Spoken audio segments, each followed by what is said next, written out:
The orange. The fruit so popular, they named a color after it.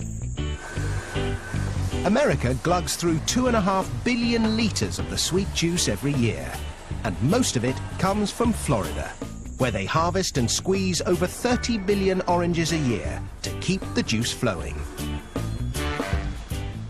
Florida, the Sunshine State, home of Disney World, Miami Vice, hanging chads, and oranges. Millions upon millions of oranges. In fact, orange trees outnumber people 3 to 1 in Florida, and they produce over 6 million tons of citrus fruit every year. And almost all of it ends up as breakfast orange juice. To grow oranges, what you need is good soil, large quantities of blissful Florida sunshine, and buckets of rain. They don't like to advertise it, but the Sunshine State is also the soggy state. Parts of Florida are among the wettest places in the US, with up to 180 centimeters of rain a year. Not so good if you came here for a beach holiday, but great for farmers like Tom Kirshner. This is what adds up to giving us a good environment to grow citrus, adequate rainfall to produce large crops with lots of juice in them. Thanks to the sizzling sunshine and dismal downpour, Tom's able to grow 5 different varieties of oranges here. They do this because each variety ripens at different times of year, which means you can enjoy OJ all year round. But how do they know when an orange grove is ripe for harvesting? To guarantee that the juice will be liquid sunshine, the sugar-to-water content is analyzed, yielding a measure known as the Brix. When it's at least 10% sugar, the oranges are ripe for the picking. But there's no substitute for the taste test. Can't beat that. Ready to make orange juice. The fruit might be tasty, but it's not going to make juice if it's left on a tree. They need to be picked, and with millions of oranges ripening at once, they need to be picked fast. If you want to get fruity in a hurry, you need one of these terrifying contraptions. Or as they like to call it here, the Oxbow 3220. This magnificent machine is what's known in the trade as a continuous canopy shaker. And this particular machine was designed by Tom Visser.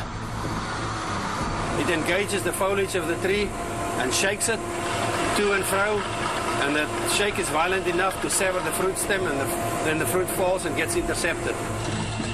The Oxbow can harvest an incredible 2 tons of oranges every minute. This performance comes at a price.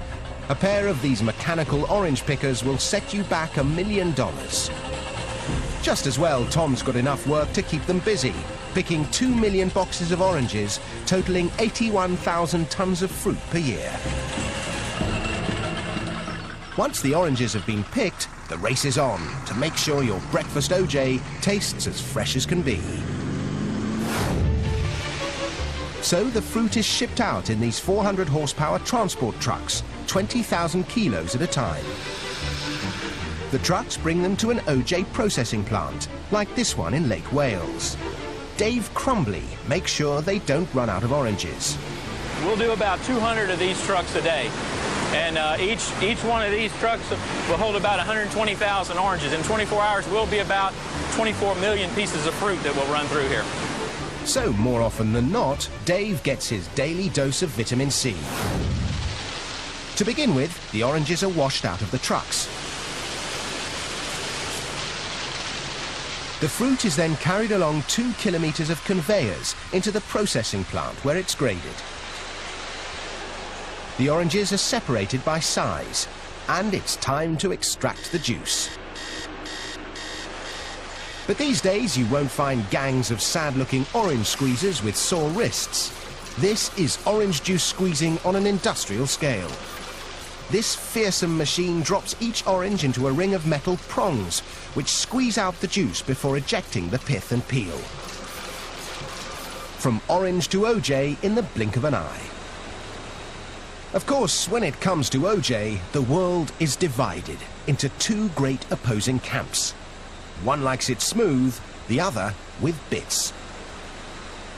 So a load of the pulp that has been carefully screened is added back into the juice to create the wholesome, authentic OJ with all the good stuff still in it.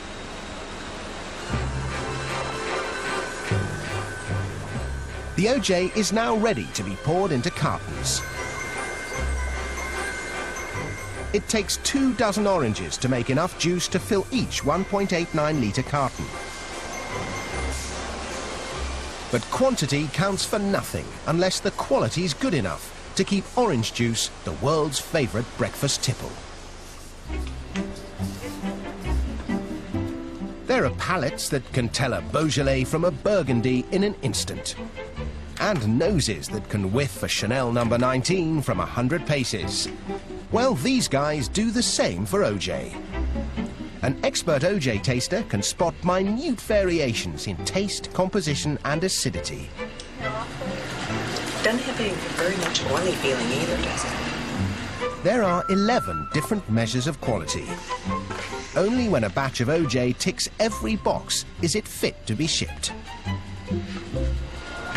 All that effort means this factory alone turns 3 billion oranges into over 250 million litres of juice every year, which makes delicious fresh OJ a luxury we can all enjoy.